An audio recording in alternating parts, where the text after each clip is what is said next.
अस्सलाम वालेकुम नाज़रीन, मैं हूं एहतशाम कियानी। आप मेरा यूट्यूब चैनल देख रहे हैं। नाज़रीन, आज की बड़ी खबरें आपके साथ शेयर करेंगे। एक तो सुप्रीम कोर्ट से इमरान खान की पेशी की जो कार्रवाई है वो लाइव दिखाने से मुताल्लिक बहुत बड़ी पेशरफ्त हुई है। KPK गवर्नमेंट जो है वो इस मामले पर उन्होंने बाजी पलट दी है। इस केस की तफसीलात आपके साथ शेयर करेंगे और नेक्स्ट डेट ऑफ हियरिंग पे क्या एक्सपेक्टेड है वो आपको बताएंगे। इसके अलावा आपको बताएंगे कि इस्लामाबाद हाई कोर्ट में सहाफ़ी और शायर अहमद फराद जो कि गुज़िश्ता दिनों लापता हो गए थे, उनकी बाजियाबी की दरख्वास्त पर बहुत बड़ी पेशरफ्त हुई है। अदालत में जो समाअत थी, आज की समाअत बहुत इंपॉर्टेंट थी। बहुत गैर मामूली रिमार्क्स और ऑर्डर सामने आया है, उस हवाले से आपको बताएंगे। ये भी बताएंगे कि तोशा खाना नई इंक्वायरी जो नैब ने शुरू की है उस मामले में क्या डेवलपमेंट हुई है, इस मुताल्लिक भी तफसीलात आपके साथ शेयर करेंगे। तो नाज़रीन, हमारा चैनल सब्सक्राइब करें और बेल आइकन का बटन भी दबाएं ताकि मालूमात आपको बर वक्त मिलती रहें। तो शुरू करते हैं। सुप्रीम कोर्ट में जो दरख्वास्त दायर हुई, सुप्रीम कोर्ट में गुज़श्ता समाअत जो थी नैब तरामीम से मुताल्लिक केस में, उसमें इमरान खान अदालत के सामने वीडियो लिंक के जरिए पेश हुए, लेकिन वो समाअत लाइव नहीं जा सकी थी। अब नेक्स्ट डेट ऑफ हियरिंग जो है उससे मुताल्लिक एक दरख्वास्त दायर हुई है। KP गवर्नमेंट ने दरख्वास्त दायर की है कि आइंदा समाअत जो है उसे लाइव दिखाया जाए। इससे पहले भी एडवोकेट जनरल खैबर पख्तूनख्वा अदालत में खड़े हुए थे। जो गुज़िश्ता समाअत थी उसमें उन्होंने रोस्टम पर आकर अदालत से इस्तदा की थी कि ये जो अदालती कार्रवाई है ये समाअत लाइव नहीं जा रही, इसे लाइव दिखाया जाए। चीफ जस्टिस काजी फाइज ईसा ने उन्हें अपनी नशिस्त पर बैठने का हुक्म दिया था और कार्रवाई लाइव नहीं जा सकी थी, लेकिन वो एक औरली इस्तदा की गई थी कोर्ट से। अब बाकायदा तौर पर एक दरख्वास्त दायर कर दी गई है और उस दरख्वास्त पर अब जुडिशल ऑर्डर आएगा। दरख्वास्त में इस्तदा ये है कि सुप्रीम कोर्ट की जो समाअतें हैं वो सुप्रीम कोर्ट के यूट्यूब चैनल पर लाइव दिखाई जाती हैं, तो ये केस जो है इसे भी लाइव दिखाया जाए ताकि इमरान खान की जो गुफ्तगू है वो भी इसमें लाइव आ सकेगी। ये एक बहुत बड़ी डेवलपमेंट है क्योंकि इमरान खान की अदालत में जो पेशी थी और उस दौरान लीक होने वाली चंद तस्वीर जो थी उनका बड़ा इम्पैक्ट आया था और उसके दूररस उसकी एंगेजमेंट हुई थी। तो अब अगर सुप्रीम कोर्ट की कार्रवाई लाइव दिखाई जाती है तो न सिर्फ पाकिस्तान बल्कि दुनिया भर में इमरान खान को देखा जा सकेगा, जिस पे आज तक रुकावट है। अभी 10 महीने तकरीबन हो चुके हैं इमरान खान को कैद में, और जैसा कि पहले भी आपको बता चुके हैं किसी अदालत में उन्हें पेश नहीं किया गया था। अब पहली बार यह हुआ कि सुप्रीम कोर्ट में वीडियो लिंक के जरिए इमरान खान को पेश किया गया। अब नेक्स्ट डेट ऑफ हियरिंग जो है उस पर भी सुप्रीम कोर्ट ने यह कह रखा है कि अगली तारीख पर भी इमरान खान को वीडियो लिंक के जरिए पेश किया जाए।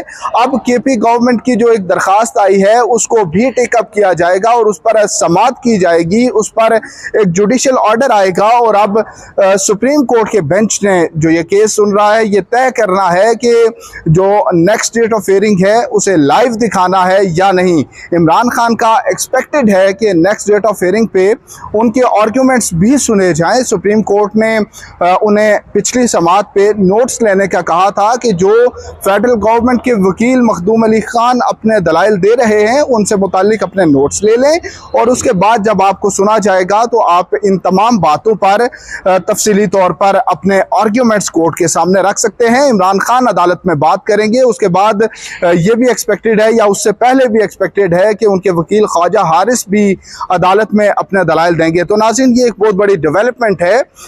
इसके बाद एक दूसरी बड़ी होने वाली पेशरफ्त जो है वो इस्लामाबाद हाई कोर्ट से सहाफ़ी और शाहिद अहमद फराद की बाजियाबी के लिए दायर दरख्वास्त पर सेक्रेटरी दाखिला और सेक्रेटरी दिफा को ज़ाती हैसियत में कल 3 बजे तलब कर लिया गया है। इस्लामाबाद हाई कोर्ट की ये नहायत गैर मामूली समाअत थी जिस पर एडिशनल अटॉर्नी जनरल अदालत में आए और उन्होंने अदालत से कुछ वक्त मांगा, लेकिन जस्टिस मोहसिन अख्तर कियानी ने वजारत दिफा के नुमाइंदे को तलब किया। ये डायरेक्टर लीगल हैं ब्रिगेडियर फलक नाज, वो अदालत के सामने आए और उन्होंने कहा कि चूंकि ये इल्ज़ाम ISI पर है तो हमने उनसे पता किया है और उनकी तरफ से इस बात को डिनाई किया गया है कि अहमद फराद ISI के पास नहीं है। अदालत ने रिमार्क्स दिए कि फिर मामला अब ISI और MI से बहुत आगे निकल चुका है। हम सेक्रेटरी दिफा को ज़ाती हैसियत में तलब कर रहे हैं और उसके साथ सेक्रेटरी दाखिला को भी ऑर्डर कर रहे हैं कि वो कोर्ट में पेश हों। इसके बाद जस्टिस मोहसिन अख्तर कियानी ने सख्त रिमार्क्स दिए, नहायत अहम रिमार्क्स थे। जस्टिस मोहसिन अख्तर कियानी ने कहा कि अगर ये इदारे अपनी जुरिस्डिक्शन में अपना काम भी नहीं कर सकते तो फिर इनकी कोई ज़रूरत नहीं है। अदालत ने पुलिस हुकाम को मुखातिब किया। SSP ऑपरेशंस जमील जफर अदालत में मौजूद थे। जस्टिस मोहसिन अख्तर कियानी ने पूछा कि सुबह के ऑर्डर में, क्योंकि आज की समाअत का आगाज़ जो हुआ था वो सुबह उसे टेकअप किया गया था और उसमें कोर्ट ने ऑर्डर किया था कि ISI के इस्लामाबाद के सेक्टर कमांडर जो हैं उनका बयान कलमबंद किया जाए। 161 का बयान जो कि तफ्तीशी अफसर बयान कलमबंद करता है वो बयान रिकॉर्ड करने का हुक्म दिया गया था। अदालत ने पूछा तो उन्हें बताया गया कि हमने ज़िमनी लिख ली है, यानी पुलिस रजिस्टर जो है उसमें ये लिख लिया है कि ये बयान कलमबंद करना है। तो जस्टिस मोहसिन अख्तर कियानी ने रिमार्क्स दिए कि कल की समाअत से पहले आप बयान कलमबंद करके आएँ और अदालत में आके वो बयान जमा कराएंगे। ये बड़ी डेवलपमेंट है कि पुलिस का एक तफ्तीशी अफसर ISI के सेक्टर कमांडर का बयान कलमबंद करेगा। उनको एलेज किया गया है इस पिटीशन में कि ISI के लोगों ने शायर और सहाफ़ी अहमद फरहाद को उनके घर से उठाया है और तकरीबन एक हफ्ता हो चुका है। अहमद फरहाद ताहाल बाजियाब नहीं हो सके। सुबह की जो समाअत थी उसमें उससे मुताल्लिक एक बड़ी डेवलपमेंट है कि जो पिटिशनर की वकील हैं ईमान मज़ारी, उन्होंने कोर्ट को बताया कि हफ्ते के रोज़ हमसे रब्ता किया गया। अहमद फरहाद के अपने नंबर से व्हाट्सएप कॉल आई और ये कहा गया कि आप पिटीशन वापस ले लें तो हम अहमद फरहाद को छोड़ देंगे। उन्होंने कहा कि हमारे साथ 3 ड्राफ्ट्स की शेयरिंग हुई। ये कहा गया कि आप कोर्ट से दरख्वास्त वापस लें और ये कहें कि अहमद फरहाद जहां भी गया था वो अपनी मर्जी से गया था। तो विड्रॉल की एप्लीकेशन तो सैटरडे को एक दायर हो गई, लेकिन शायद उसका कंटेंट वो नहीं था जो कि एक्सपेक्ट किया जा रहा था, या मतलूबा जो टेक्स्ट था वो नहीं था। तो अहमद फरहाद को उसके बाद वो रिहा नहीं हो सके, वापस घर नहीं आ सके। तो आज जो विड्रॉल की दरख्वास्त थी उसे प्रेस नहीं किया गया। ईमान मज़ारी एडवोकेट ने कहा कि हम वो दरख्वास्त वापस नहीं ले रहे क्योंकि अहमद फरहाद वापस नहीं आए। तो जस्टिस मोहसिन अख्तर कियानी ने कहा था कि ये तो फिर ऑब्स्ट्रक्शन ऑफ जस्टिस है, यानी इंसाफ की राह में रुकावट डालने की कोशिश है।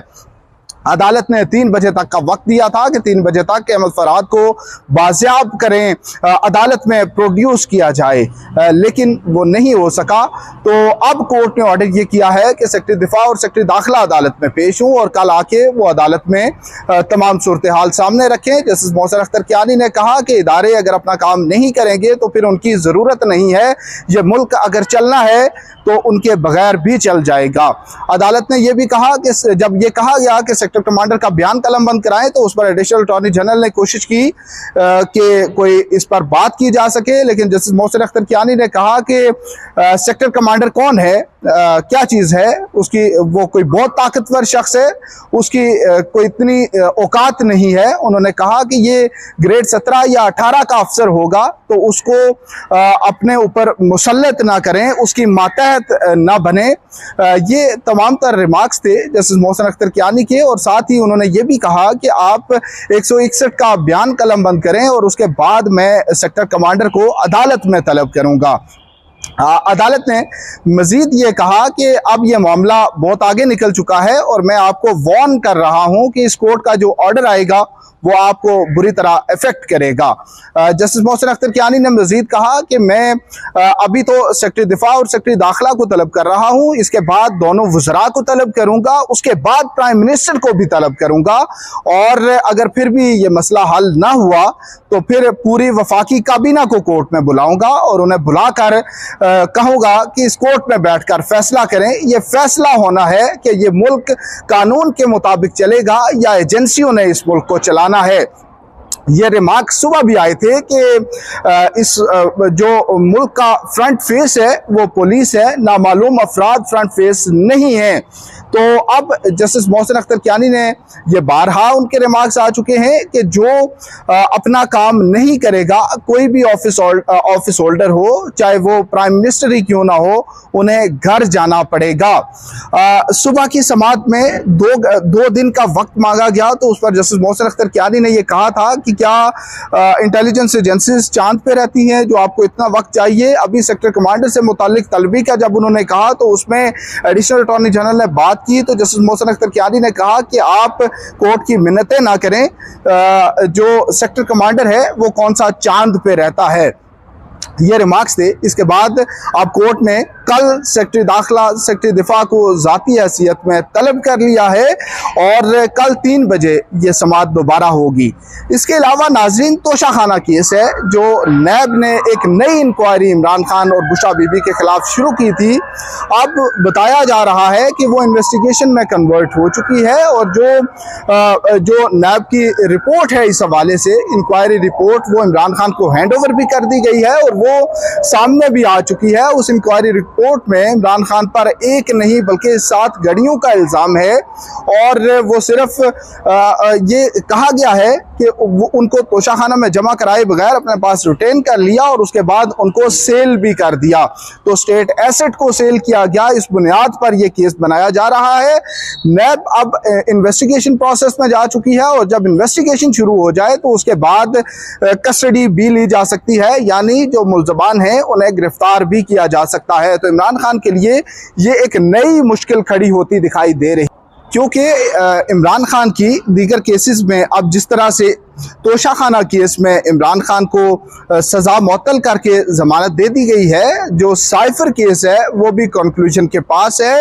190 मिलियन पाउंड्स रेफरेंस जो है उसमें इमरान खान की ज़मानत हो चुकी है और जो इद्दत में निकाह का केस है उसकी नेक्स्ट हियरिंग भी 23 तारीख को होनी है, 23 मई को, तो उस पर भी डेवलपमेंट का इम्कान है। तो चूँकि जिन 2 केसेस में उन्हें सज़ा है वो मुकम्मल होते दिखाई दे रहे हैं, तो अब नैब इमरान खान को तोशाखाना नई इंक्वायरी में गिरफ्तार कर सकेगा। आज भी अगर नैब चाहे तो इमरान खान की गिरफ्तारी डाली जा सकती है। अब इसमें एक एस्पेक्ट ये है कि जो नोटिस जारी किए गए थे उन्हें इस्लामाबाद हाई कोर्ट में चैलेंज किया गया और इस्लामाबाद हाई कोर्ट के चीफ जस्टिस आमिर फारूक और जस्टिस तारिक महमूद जहांगीरी पर मुश्तमिल बेंच ने वो दरखास्तें सुनी, उन पर पहले एतराज़ात दूर हुए, उसके बाद उन पर नोटिस जारी करके नैब से जवाब तलब किया गया। जो इमरान खान और बुशरा बीबी के वकील सलमान सफदर हैं उन्होंने इस्तदा की थी कि कोर्ट को इंजंक्टिव ऑर्डर जारी कर दे जब तक इन दरखास्तों पर फैसला नहीं होता, जो नैब के नोटिस है वो मुअत्तल कर दिए जाए, लेकिन अदालत ने नोटिस मुअत्तल नहीं किए थे। 7 रिमार्क्स दिए थे कि नेक्स्ट वीक में केस लगा रहे हैं।